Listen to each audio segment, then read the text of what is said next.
क्षमा breaking Jain news. आचार्य श्री का एक वाक्य है कि ढोंग का जीवन नहीं ढंग का जीवन दियो। हम लोग जो करते हैं, जो ब्रह्म गुलाल ने पूर्व अवस्था में किया था, ढोंग किया था, ऐसे ही हम अपने जीवन में ढोंग किए जा रहे हैं। कभी किसी रूप में है, कभी किसी रूप में है, कभी पिता के रूप में है, कभी माता के रूप में है, कभी बेटा के रूप में है, कभी व्यापारी के रूप में है, कभी नौकरी पेशा वाले के रूप में है। घर जाए तो अलग रूप, दुकान जाए तो अलग रूप, समाज में आए तो अलग रूप, राजनीति में जाए तो अलग रूप। ये ढंग ढंग के नाना प्रकार के रूप तो अपन ने बना लिए, लेकिन एक रूप ऐसा नहीं बनाया जिसको कहते हैं समता का रूप, साधना का रूप, सरलता का रूप। समता, साधना, सरलता जो हमें आचार्य महाराज में देखने में आती है, ऐसी समता, साधना और सरलता हमारे जीवन में आए, ऐसी भावना हमने आज तक नहीं की। इसीलिए हम विभिन्न प्रकार के रूप करके लोगों को मोहित करने में लगे हैं, लेकिन अपने मोह को गलाने के चक्कर में अपने मोह की ओर हमारी नजर नहीं है। आप लोगों को इतने बड़े संत का सानिध्य प्राप्त हुआ।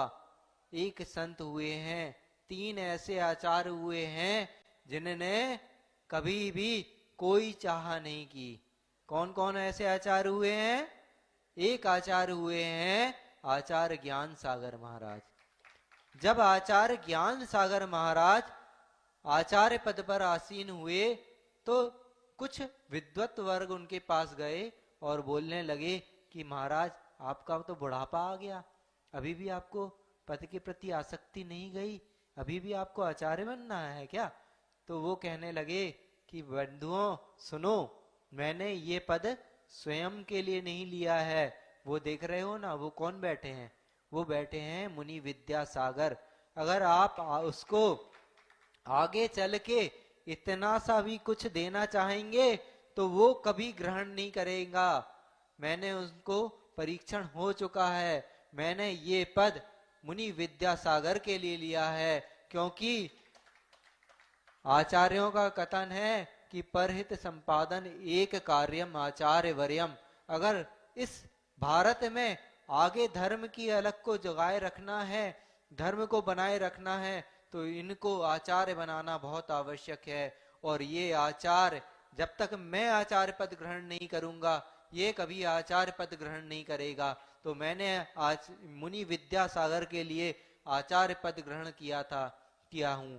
और जिसके लिए उनने पद ग्रहण किया, 22 नवंबर 1972 को आचार्य पद आचार्य श्री विद्यासागर जी को देके वो उन्होंने संलेखना, उन्हीं के चरणों में अपने आप को गुरु ने शिष्यत्व स्वीकार कर लिया, उनके चरणों में अपनी संलेखना का निवेदन किया। तो आचार्य महाराज ने कहा देखो, शुरू से आचार्य श्री की जो क्या कहते हैं मूल वाक्य था, देखो। अनुभय वचन जिसको बोलते हैं ना, चार प्रकार के वचन होते हैं, सत्य, असत्य, उभय और अनुभय। तो अनुभय वचन को बोलने का आज्ञा आगम में साधुओं को है, और जो केवली भगवान है वो भी अनुभव वचन बोलते हैं। तो आचार्य महाराज ने कहा देखो।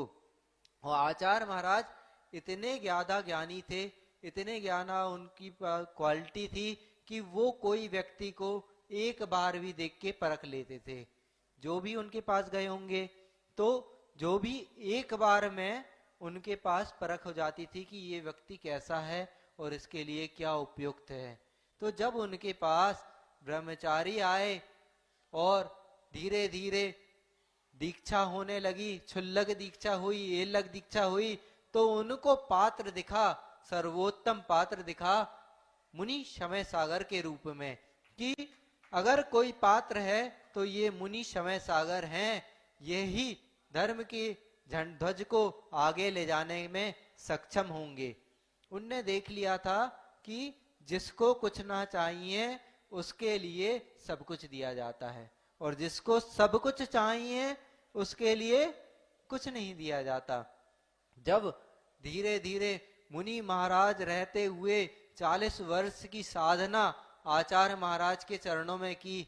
और हम कहते हैं आचार्य महाराज एक नजर के पार की थे, और 40 वर्षों में उनकी नजरों ने उनको इतना तरास दिया। जो आचार्य समय सागर जी थे, तो 40 वर्ष तो बाद में हुए, पहले आचार्य समय सागर महाराज ने दीक्षा ली और आचार्य श्री के चरणों में रहे। और संघ में कोई भी, जैसे अभी संघ में ब्रह्मचारियों की भर्ती हो रही ना, ऐसे आचार्य श्री के संघ में ब्रह्मचारियों की भर्ती होती थी। ब्रह्मचारियों की भर्ती होती थी, मुनि महाराजों की दीक्षा होती थी।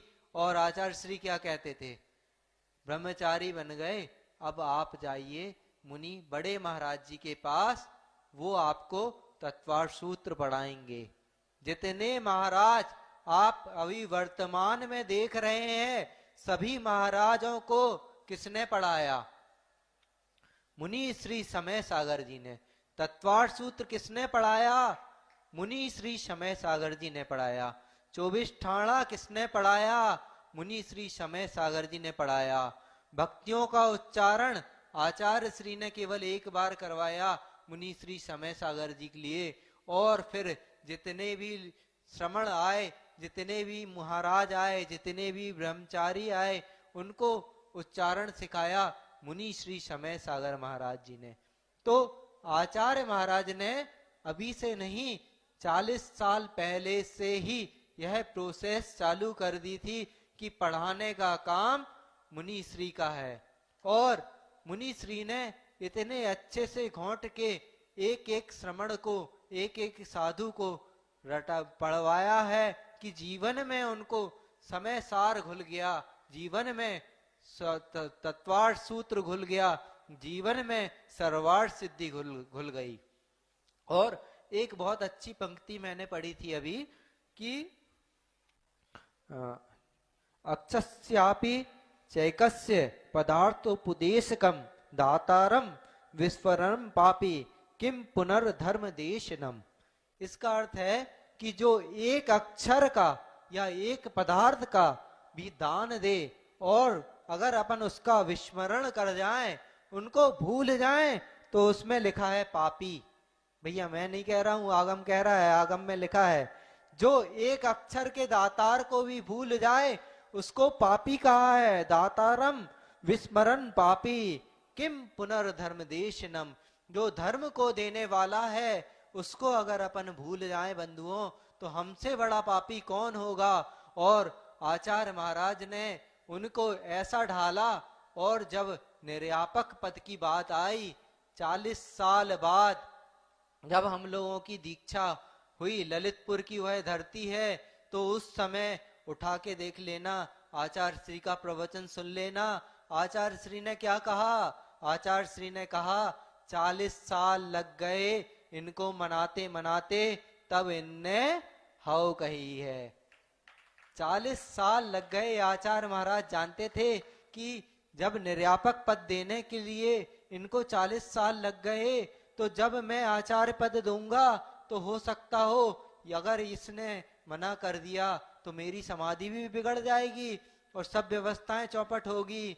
तो उनने बुलाया योग सागर महाराज जी को और कहा कि मेरी समाधि के बाद आचार्य पद आचार्य समय सागर जी को देना, और ऐसा नहीं पूर्व समारोह पूर्वक देना, सभी मुनिराजों की उपस्थिति में करवाना। क्योंकि वो जानते थे, वो गुरुदेव थे, वो जानते थे कि मेरी अंतिम इच्छा को मान के यह पालन करेगा। और आचार्य समय सागर महाराज जी ने 16 अप्रैल के दिन कुंडलपुर में आचार्य पदारोहण हुआ और आचार्य महाराज की आज्ञा को उनकी अंतिम इच्छा मान के स्वीकार करी। तो बंधुओं, 3 ही आचार्य ऐसे हुए थे जिनको कुछ नहीं चाहिए। एक आचार्य ज्ञान सागर जी, आचार्य विद्या सागर जी और आचार्य समय सागर महाराज जी, जिनके सानिध्य में मुझे 8 साल 9 साल से रहने का अवसर आचार्य गुरुदेव द्वारा प्राप्त हुआ। आचार्य गुरुदेव ने जब हमें भेजा था तो जब बोल दिया था कि सब कुछ वही करेंगे, और अपने आचार्य महाराज इतने महान हैं बंधुओं। अपन देखते हैं यहाँ पद प्रतिष्ठा के लिए दुनिया में भीड़ मची है जब खजुराहो आगमन हुआ। और सुबह सुबह के समय है। एक दिन क्या हुआ, पूज्य निराकार सागर महाराज जी ने, सुबह की भक्ति होती थी तो सिंहासन लगा दिया। तो आचार्य समय सागर महाराज जी आए। कहीं सुबह होती है भक्ति, उस समय 5:30 बजे होती है थी। 5:30 बजे सुबह आप लोगों की शायद नींद ना खुलती हो। कहते हैं कि जो नींद में सो रहा है उसको जगाना तो सरल है, लेकिन जो जानबूझकर सो रहा है उसको जगाना कठिन है। कहीं हम जानबूझकर तो नहीं सो रहे। तो इतनी सुबह जब भक्ति हुई, सुबह प्रकाश हो जाता था 5:30 बजे, तो आचार्य महाराज आए। कहीं ये क्या है, ये सिंहासन क्यों लगा दिया? कहीं महाराज आचार्य श्री जी, सिंहासन तो आचार्य श्री भी को भी लगता था सुबह की भक्ति में, तो आप भी विराजमान हो जाइए। और जो लोग उधर होंगे, शायद रमेश जी थे, प्रदीप जी थे, शायद कुछ लोग थे इनमें से उन, लेकिन आचार्य महाराज नहीं बैठे। कहीं नहीं, ये रोज का काम नहीं है। हम लोग जैसी भक्ति करते आए थे वैसे ही एक ऊंचे पाटे पे अभी भी आप आए तो देखेंगे सुबह के समय एक ऊंचे पाटे पे महाराज विराजमान होते हैं। नीचे हम लोग विराजमान हो जाते हैं, श्रावक लोगों के विराजमान हो जाते हैं और भक्ति हो जाती है। तो आचार्य श्री कहते हैं कि श्रवण का जो मुख्य कर्तव्य है, श्रावण्य, वो 2 चीजों में टिका हुआ है, सरलता और सौम्यता। तो वो सरलता और वो सौम्यता हम आचार्य समय सागर जी महाराज के पूरे जीवन में हर क्षण क्षण में देखते हैं। ऐसी सरलता, ऐसी सौम्यता उनमें है।